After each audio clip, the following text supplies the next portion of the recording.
What up, LK Mafia? It's your boy Artofkickz, and just like that, we back with another one. Alright, y'all, so it feels good to finally be able to wear my black ALK Speak Your Truth tees again, because man, it's been hot. It's been so hot in this place, and they finally kind of got the AC working. It done got down to a comfortable temperature, but it still ain't doing what it's supposed to. It still ain't doing what it's supposed to. But nonetheless, I feel good enough to be able to support this bad boy, which you know is available on the website right now. Artofkickz.com is right here, baby. You already know. But anyway, we're about to get into this. Y'all, this has been on my dang on tab for the longest. I've been sitting here like, yo, I need to go ahead and just get through this stuff that's on my dang on tabs. I need to stop playing and just go ahead and react to this stuff because I need to close these tabs. They've been up for too dang on long. And this one right here is called 5 Missing People Who Eventually Turned Up Alive. I always used to be kind of fascinated to listen to these type of stories on TV, man. But yo, we got them right here on YouTube, and we're about to check it out. Got boys, girls ready? I'm ready. Let's go. 5 Missing People Who Turned Up Alive, Part 3. Oh, Part 3. In this video, Fact Faction takes a look at 5 more people who were once missing but eventually turned up alive. This list features a dementia sufferer, prolonged periods of captivity, and some welcome happy endings. Elizabeth Smart. On June 4th, 2002, 14-year-old Elizabeth Smart went to bed as usual in the home that she shared with her parents and 5 siblings in Salt Lake City, Utah. Okay. In the early hours of the following morning, she was kidnapped by a man who illegally entered her home. She shared the room with her 9-year-old sister, Mary Catherine, who disturbingly heard the entire scene unfold while she pretended to be asleep. Too scared to intervene, she was left to listen fearfully as she watched her sister get dragged away. Wait, hold on. How old did she say she was? I don't know. Dragged away.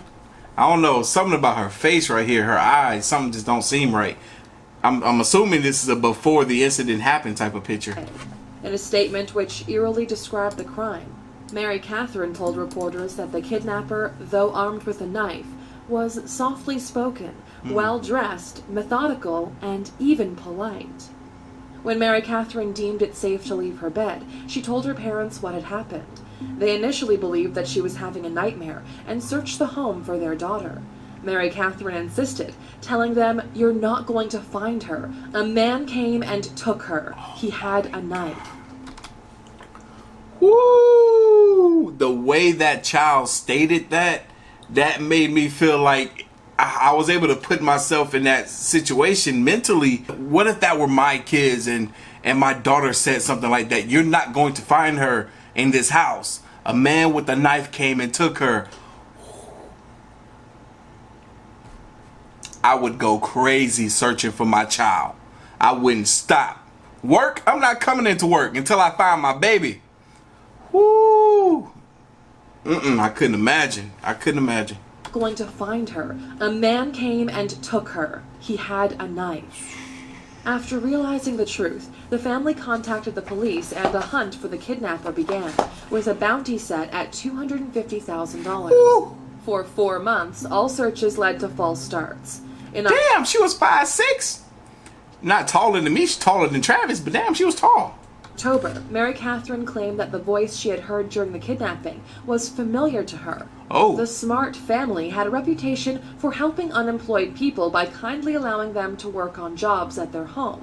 One of these men, known to the family as Emmanuel, allegedly sounded just like the man who had taken Elizabeth. Police released an e-fit of this man to the public. Shortly after the release of the sketch, police were contacted by a Mitchell family who claimed that this man was a member of their family, Brian David Mitchell. After a hunt began, he was found traveling with Elizabeth Smart, who was disguised in a gray wig, sunglasses, and a veil. He was also accompanied by his wife, Wanda Barzee. Officers questioned the group and recognized Elizabeth. She had been with the pair for 9 months. Both Mitchell and Barzee were subsequently arrested. During trials, Mitchell exhibited strange behavior, with many professionals claiming that he was unable to stand trial due to psychosis and other issues. During one hearing, he screamed at a judge, compelling him to, quote, "forsake those robes and kneel in the dust." Many of his claims and behaviors were related to his Christian religious fanaticism, which he would often preach about on the street throughout his life. Oh man, he was crazy. He was crazy for real. Wow. Poor girl. After her release, Elizabeth revealed many disturbing details about her treatment. In line with his odd beliefs, Mitchell would write his own scripture and ask Elizabeth to read it aloud. He would also pray for the two to have sex before raping her, sometimes numerous times a day during the entire 9-month period. Oof. Mitchell himself believed he was the chosen soldier to fight the Antichrist. For months, Elizabeth was kept in the woods near Salt Lake City and repeatedly molested, assaulted, and treated like a slave. On the day of her kidnapping, Elizabeth was forced to undergo a makeshift wedding ceremony, becoming what Mitchell believed to be his second wife. He allegedly hoped to gather a total of 7 wives throughout his life.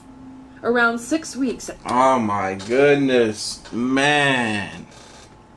I hate when I hear stories like this. I absolutely hate it, man. To take the poor innocence of a child like that and put them through something so traumatic, like, that's a shame, man. That's a shame.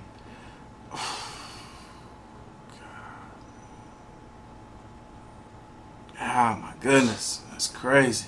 After her kidnapping, in a conversation with Mitchell, Elizabeth mentioned her 15-year-old cousin. Mitchell later attempted to break into the cousin's home in order to kidnap her. He failed to do so. Elizabeth was often left chained to a tree for days without food. For the majority of her ordeal, she lived with her kidnappers in the woods. At one point during the 9 months, she could hear her uncle calling out in one of his many routine searches. Terrified that Mitchell would harm her family, as he'd so often claimed, she was too scared to shout for his attention. She would habitually avoid shouting for help, terrified of the consequences for her family. On the rare occasions they would go elsewhere, Elizabeth was made to wear a headscarf. During one of these outings in a city library, an officer who suspected that the scarfed girl was Elizabeth approached Mitchell. Mitchell managed to convince the officer that she was, in fact, his daughter. In November 2009, Wanda Barzee was sentenced to 15 years for her role in the kidnapping.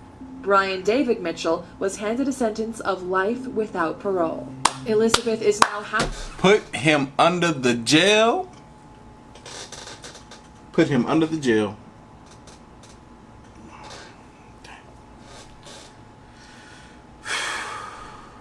was handed a sentence of life without parole. Elizabeth is now happily married with 2 children of her own and often speaks publicly about her ordeal. That's awesome. I'm so glad there was a happy ending. Man, it's too often that people go through stuff like that and they play the victim role for the rest of their lives. They never really, get better mentally or emotionally, and just things just kind of unfold real bad for them. But I'm glad to see, a smile on her face and to see that she's doing a lot better. It's unfortunate what happened to her, but she didn't let that be the end of her story. I like that. Adopted at 4 years old after being placed in an orphanage at the age of 6 months, Steve Carter saw no need to hunt for his biological parents. But when he found a picture on a missing children's website, he was shocked by what he found. An estimated composite image of a missing child looked a lot like him. This person, named Marks Panama Moriarty Barnes, had been missing for 34 years. But now he was found, and he had found himself. After digging... That's crazy! Could you imagine that? He found himself. I was about to say, like, when they first showed the first picture of him as a newborn baby, and now, I was like, yo, he didn't change very much. He looked the exact same. And then for them to create this rendered picture off of his baby picture and to get it to look, it looks like him. For him to find that he's been kidnapped. He found himself, which is so crazy to me. for 34 years. But now he was found, and he had found himself. After digging deeper, Steve discovered that he was, in fact, Marks himself, and had been kidnapped by his own biological mother at only 6 months old. Oh. She claimed to be heading to the store but never returned. A sufferer of mental illness, this is the second time she had disappeared with her son. The first time, she returned after a while. On the second occasion, after 3 weeks, Steve's biological father filed a missing persons report to no avail. He also searched the island of Hawaii where the three lived, but could not find his missing son. Unknown to Steve's father, Steve's mother had taken their child to a stranger's home. When authorities finally intervened, Steve was placed into care in a home only 50 kilometers from where he had lived with his parents. Wow. His mother was institutionalized in a psychiatric hospital. She disappeared a few days later and has not been seen since. Although Steve lived a happy and comfortable life with his adopted parents, he claims that some details always aroused suspicion, including the fact that his birth certificate was created when he was aged 1 year old. After a DNA test confirming his identity, Steve called his older half-sister. She admitted that she assumed her brother to be dead. Despite this, she had optimistically encouraged police to continue the search, which led to them posting images online. Steve then found one of these images. Had it not been for her insistence, Steve Carter would still be ignorant of his true identity. That's crazy. Could you imagine that? It was like a faith type of thing. It was meant for him to get some type of closure in regards to who he was and where he came from. Wow, that's crazy. Damn. On June 10, 1991, 11-year-old Jaycee Dugard was kidnapped while walking home from school. Snatched from just outside her home in South Lake Tahoe, California. She spent 18 years in captivity, renamed Alyssa, and held in a backyard shack at the rear of her captor's home. Her captors were Philip Garrido, a convicted rapist, and his wife, Nancy. They had transported her almost 200 kilometers to their home in San Francisco. In her almost 2 decades of captivity, Jaycee was repeatedly raped and tortured. Immediately after kidnapping her, Garrido forced Dugard to take a shower with him. She was wearing handcuffs, which she continued to wear for her first week with the pair. Garrido later explained to Dugard that demon angels had permitted him to take her and that she was there to help with his sexual problems. He claimed to be a servant of God. He also kept a religious blog and insisted that he was able to control sound with his mind. During methamphetamine binges, Garrido would make Jaycee attempt to listen to the voices he could hear in his head. He would dress Jaycee up and make her cut images out of pornographic magazines. Garrido and his wife, on 2 occasions, gave kittens to Jaycee, which then disappeared without explanation. Jaycee was also not permitted to write or say her name during the majority of her ordeal. Why? Around 3 years into her captivity, Jaycee was freed from her handcuffs, but continued to be kept in a bolted room. She was informed that she may be pregnant. She gave birth to 1 child at the age of 14 and another at the age of 17. Both were the result of Garrido's repeated rapes. Garrido instructed Jaycee to tell her daughters that they were, in fact, her younger siblings, and all 3 were to refer to Nancy as their mother. Jaycee kept her... Wow, man. Oh my goodness. Ah, shit. See, for y'all that don't know, I'm an empath. For y'all that do know, you know where I'm at right now. Like, in my mind, I'm like, I'm not putting myself in the situation, but I'm picturing my own child in this type of situation where it's like your innocence have been completely robbed away from you. And it's just like you've been put into this environment with these crazy psychotic beings, and they're torturing you, molesting you raping you. You've had 2 children while you yourself was still a child by this individual, and you can't even tell those kids that they're your kids. You refer to them as your siblings.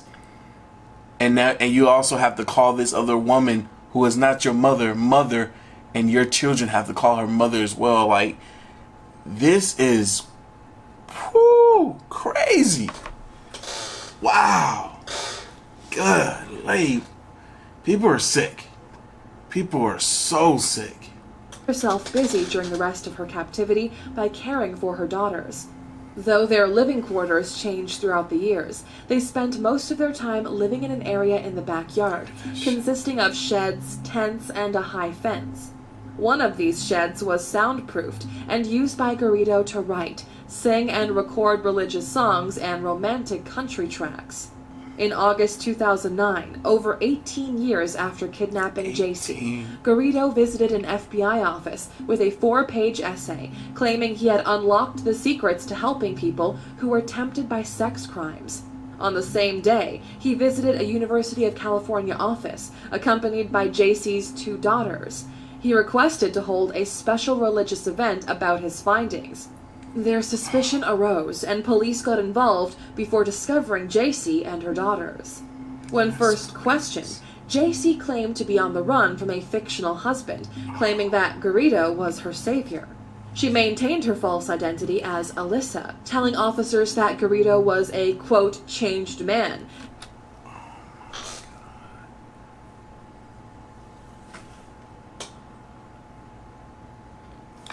It's crazy how, and cult leaders have this power too, how somebody can manipulate you to the point where they get you to tell this story that potentially even you believe. It seemed as though this woman probably believed that story to some degree, and this was a story just fabricated to keep them out of the reach of the police. And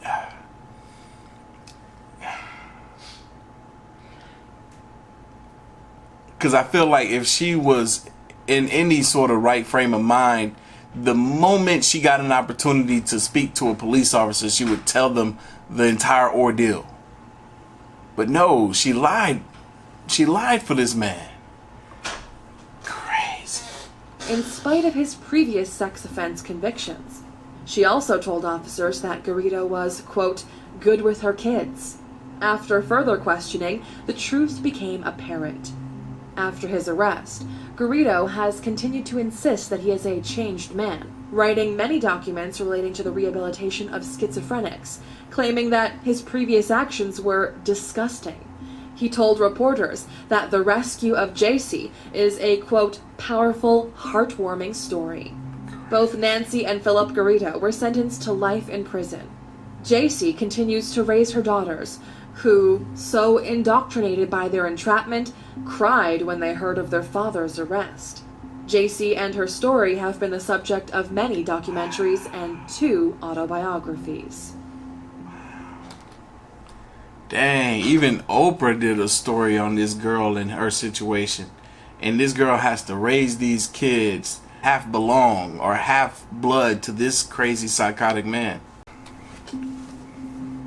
When 9-year-old Gregory Jean Jr. visited his Atlanta-based father in 2010, he never returned.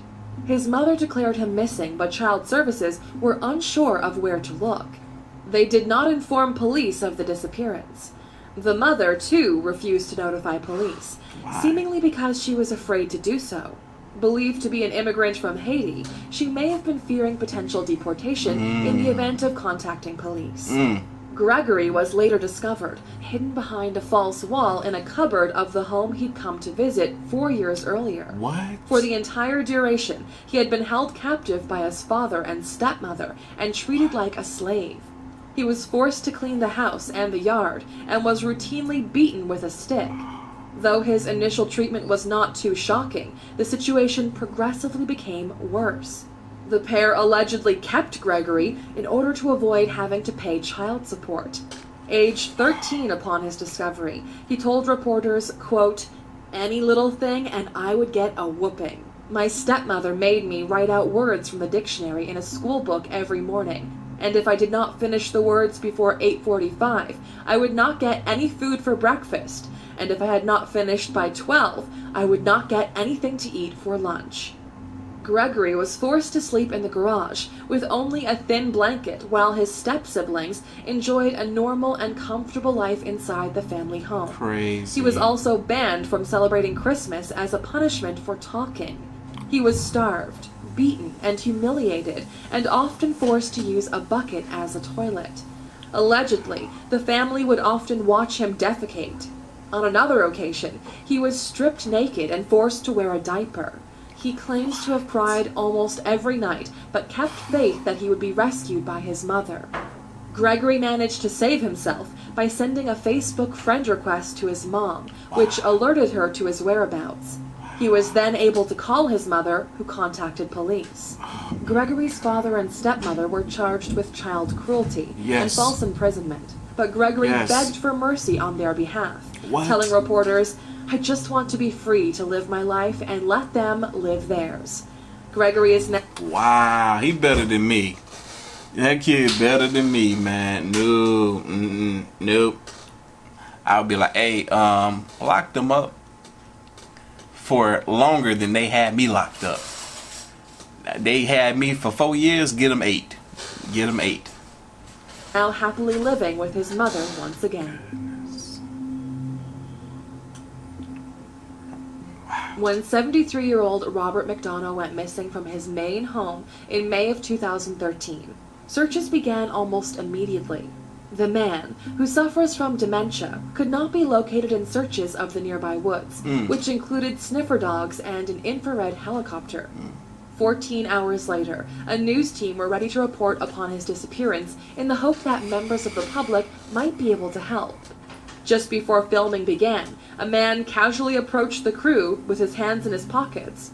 Unbelievably, this man was Robert himself. Wow. He began to talk with reporters, confirming his identity. That's him. We won't. How are you? Yeah.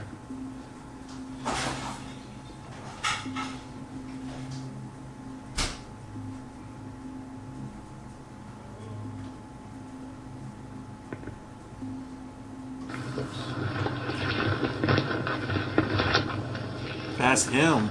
That's crazy.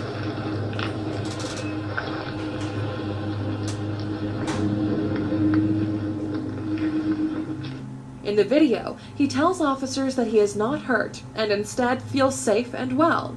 It is believed that he wandered into the woods and got lost before finally returning the next day. Wow. Robert has no memory of why he left his home or where he slept. A member of his family said they are considering giving him a GPS tracker in order to find him if he ever walks off again. Yeah, Authorities claim they were confident of finding him eventually, though Robert himself saved them from having to do so. That's crazy. Well, sometimes timing is everything, Aaron and Shannon, and good news and a happy ending right now. The gentleman behind us you're looking at, that is Robert Mcdonough. We were doing our last live shot at the bottom of the hour, and we saw a gentleman just kind of walk up behind us, and he identified himself as Bob Mcdonough. Of course, wardens say he has dementia here, and he's been missing for the last 16 hours. We, of course, will have much more on this tonight on News 8 at 6 and our website at WMTW.com. So we'll send it back to you on that happy note here from Wilmington.